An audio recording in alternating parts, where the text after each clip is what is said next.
Welcome to The Explainer. You've probably heard that old saying, right? History is written by the victors. But today, we're going to dig into a slightly different take. What if history isn't written by the winners at all, but by the ones who just survived? So let's really lean into that idea for a second, because it kind of flips everything we think we know about the past on its head. Yeah, we're all taught that the victors get to write the history books. But what if the real authors? What if they're the ones who, when everything was on the line, chose to save their own skin instead of standing for what they believed in? Okay, so at the absolute core of this whole thing is this dynamic, this pattern that you see again and again. On one side, you have the master. This is the radical thinker, the visionary, someone so committed to their truth that they are literally willing to die for it. And on the other side, you've got the disciple, the follower who lives, and because they live, they're the one who gets to tell the story. And, maybe edit it a little. And we've got a name for this pattern. We call it the survivor's edit. It's basically this process where a raw, pure, maybe even dangerous idea gets picked up by someone who's a little more practical, a survivor. And they're the ones who kind of dial down the intensity, right? They make it safe enough, palatable enough to be packaged and sold to the masses as this organized, acceptable belief system. I mean, this metaphor just hits the nail on the head, doesn't it? The master, the original visionary, they're the fuel. They're that raw, explosive energy that gets everything started. But the disciple, the survivor, well, they're the engine. They're the one left with all that motion, and they get to decide exactly where that car is going to go. A direction the original creator probably never even imagined. Now look, this isn't just some abstract theory. This is a real pattern, a blueprint that you can see etched into some of the biggest, most important stories in our entire culture. So let's get into it. Let's look at 3 really powerful examples. Okay, first up, a story that I'm sure most of us know pretty well. At the center of it all, you have this radical teacher, right? And he's got this small group of followers. And the leader of that group is Peter, the guy who is supposed to be his rock. But this is where the story gets, well, it gets a little uncomfortable.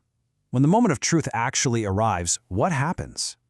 While Jesus is facing his darkest hour in Gethsemane, his best friends, they're asleep.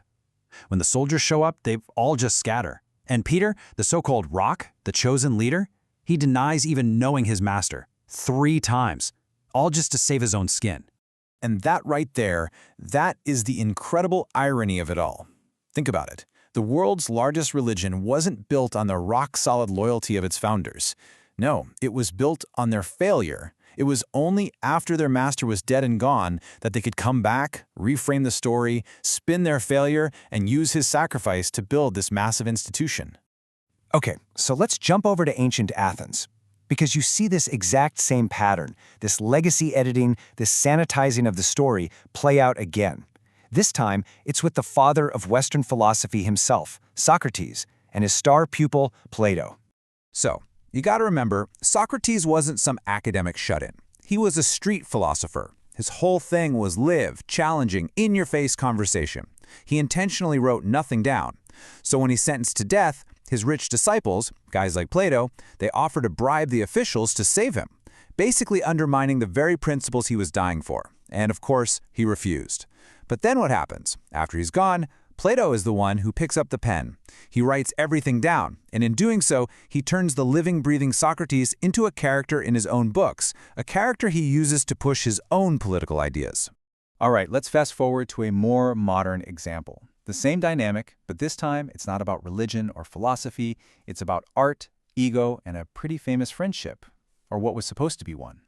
I'm talking about Vincent van Gogh and Paul Gauguin.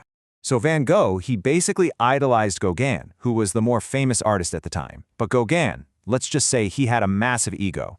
And after that infamous fight, the one that ended with Van Gogh cutting off his own ear, what did Gauguin do? Did he help his supposed friend in his darkest moment? Nope. He just packed his bags and left. And then, years later, after Vincent died broke and unknown, Gauguin started telling everyone how he had taught Van Gogh everything he knew, cashing in on this tragic myth of the tormented artist that he himself had helped create. So you see the pattern in these personal stories, right? Betrayal, survival, editing the story. But here's the really crucial part. This survivor's edit isn't just about 2 people. This is the small-scale behavior that, when you zoom out, becomes the literal operating system for our biggest, most powerful institutions. And this line just says it all, doesn't it? The martyr creates the faith, but the bureaucrat creates the religion. That's the whole transition in a nutshell. You get that raw, fiery, passionate faith from the person who dies for the idea. But the religion? The organized thing with rules and buildings and power structures? That's all the work of the bureaucrat, the survivor who comes in later to manage the whole thing. So, how do you actually do it? How do you turn betrayal into power? Well, it turns out there's a pretty clear 4-step playbook. Step 1, the visionary with the radical truth has to die. They're silenced.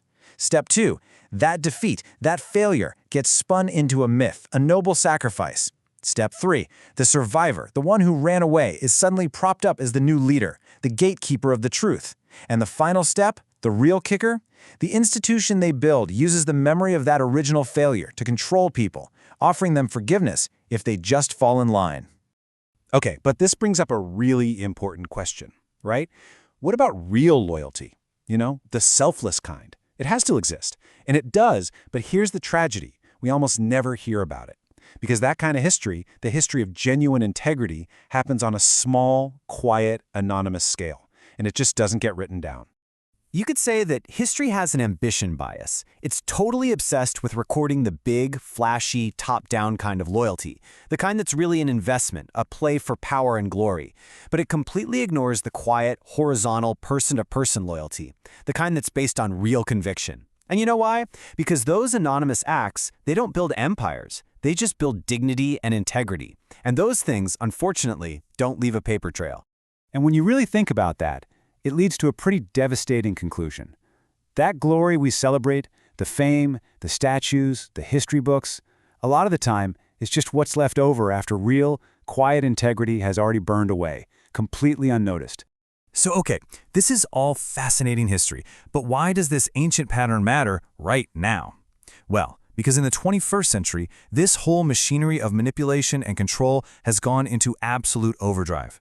The story isn't just written by the survivors anymore. Now it's being auto-updated in real time every single second. The new rule for our age is simple, and it's kind of brutal. If it's not published, it doesn't exist. Reality itself has been replaced by the record of reality. That act of kindness you did, that moment of integrity, that small act of rebellion, if it wasn't filmed, posted, and liked, if the algorithm didn't see it, then for all practical purposes, it never even happened. And what this does is it creates these two parallel worlds that we're all living in. First, you have the pyramid. That's the world that's visible, right? It's hierarchical, it's about control, and it only rewards what it can see and record. But then, underneath all of that, there's the mycelium, like the root network of a mushroom. It's the invisible web of real, genuine person-to-person connections. The whole system is set up to reward the pyramid, but real strength, real resilience, that's all happening down in the mycelium. Which leaves us with one final and, I think, pretty provocative thought.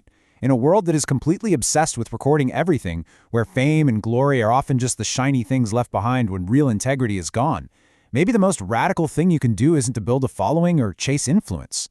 Maybe the only true act of rebellion we have left is the good, honest thing that absolutely no one ever sees.